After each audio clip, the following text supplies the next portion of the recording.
Merci Madame la Présidente, Madame la Ministre, Monsieur le Ministre, mes chers collègues.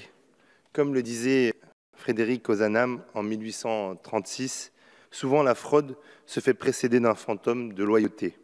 En d'autres termes, la fraude est avant tout une faute morale. Les chiffres restent édifiants.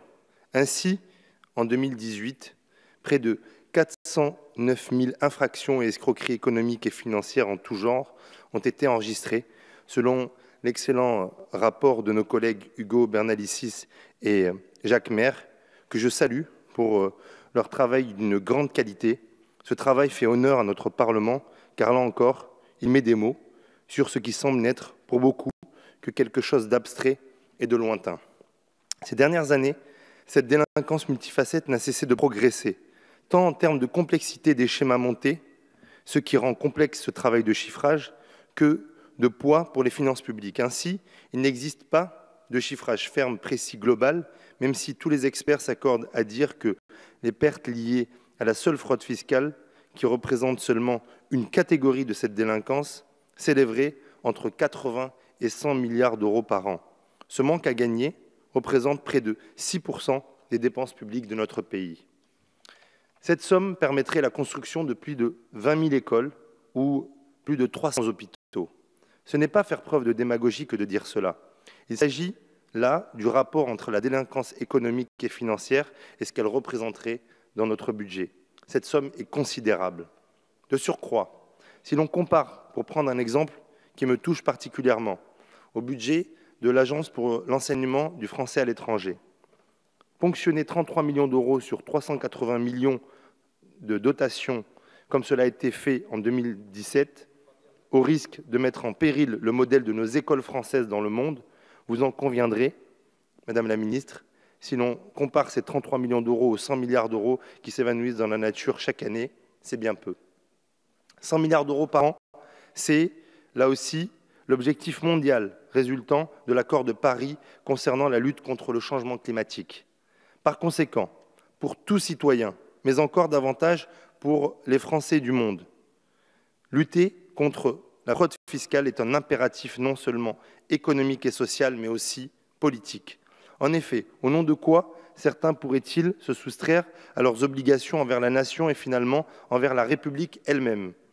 Cette délinquance heurte des principes constitutifs de notre droit. Je pense à celui d'égalité et plus spécialement celui d'égalité de tous devant la charge publique. Si le discours politique de toutes parts de cet hémicycle est toujours très volontariste, on s'aperçoit que les moyens mis en place restent ridicules et les services censés lutter contre ce type de délinquance sont grippés, notamment parce que, dans le même temps, les moyens techniques et humains de l'administration ont été réduits. Ainsi, comme le souligne le rapport, entre 2009 et 2016, les effectifs de la Direction générale des finances publiques ont baissé de 17%, soit une baisse de 2000 agents par an, et les 18 magistrats du parquet national financier, censés instruire chacun 8 affaires de grande complexité, se retrouvent en réalité à en gérer 32, soit 4 fois plus que prévu initialement. À tout cela s'ajoute un manque de coordination entre les différents ministères impliqués. Comment peut-on atteindre une réelle efficacité des contrôles dans ces conditions? Le constat que fait le rapport, nous le partageons, et il me rappelle une citation du sociologue Michel Crozier. Quand on affronte les problèmes de demain avec les organisations d'hier, on récolte les drames d'aujourd'hui. Alors, quelles sont les solutions que nous devrions apporter? Certaines sont relativement simples à mettre en place, comme le renforcement des effectifs de services de police financière spécialisés ou du parquet national financier auxquels nous adhérons sans limite. Il est donc vital d'organiser le renforcement des services existants tout en favorisant leurs échanges. Par ailleurs, au niveau supranational, il est également nécessaire de passer à la vitesse supérieure et d'envisager une procédure européenne en matière de contrôle. La multiplication ces dernières années des révélations sur les pratiques de fraude fiscale impliquant des personnalités et des entreprises connues a eu pour effet d'exacerber parmi les citoyens un sentiment d'incompréhension et de refus. Un refus de l'injustice fiscale qu'une telle situation entraîne. Les attentes fortes de nos concitoyens appellent une réponse forte.